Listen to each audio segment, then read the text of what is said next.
Drug research and development aims to prevent or treat disease. While the end result, a small pill or capsule, seems so simple, the process for developing a safe and effective new drug is anything but.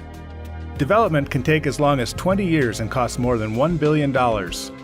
Like a relay race, drug development has several stages and requires a team effort, often involving the government, universities, and pharmaceutical companies to reach the finish line. The process begins with basic research. U.S. government agencies, such as the National Institutes of Health, conduct and fund research at laboratories around the world to uncover fundamental knowledge about diseases. This research helps identify potential drug targets, usually genes or proteins whose functions are critical to the survival or spread of a disease-causing organism. Scientists then investigate how they can interfere with these targets to either control or eliminate disease. They may test tens of thousands of chemical or biological compounds to see if they either inhibit or stimulate a given target. Usually, only a very small percentage of these compounds will have an effect on the target. These hits are then rescreened multiple times to confirm the results and further trim the list of potential drug candidates. Researchers look for compounds that interact only with the desired target. If a compound reacts to unrelated targets, there is a greater chance of adverse side effects. To further minimize this risk, researchers conduct experiments to optimize a compound's absorption, distribution, and metabolism inside the body.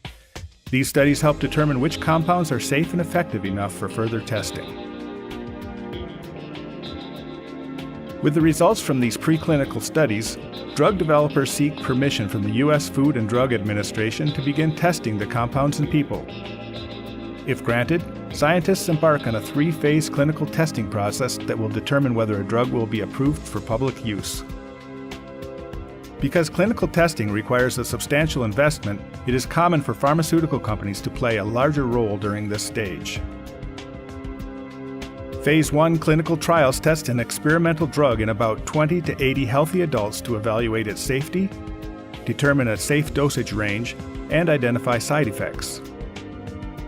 In Phase 2, the drug is given to approximately 100 to 300 people, including those with a target disease, to get an early indication of how the drug is working and to further evaluate its safety. Phase 3 trials evaluate the drug in a group of 1,000 to 3,000 people who have the disease. These trials aim to confirm the drug's effectiveness and monitor side effects. They also may compare the drug to commonly used treatments or to no treatment at all. The larger size of Phase 3 trials allows for results that are more statistically significant or less likely to have occurred by chance. If a drug successfully completes Phase 3 testing, a company will seek permission from the FDA to market the compound.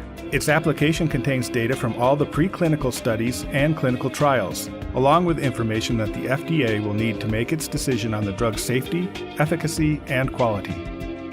If approved, the drug can be manufactured and sold to prevent or treat the disease in question. But the process doesn't stop there. The FDA will continue to monitor the drug's safety and effectiveness for as long as it remains on the market.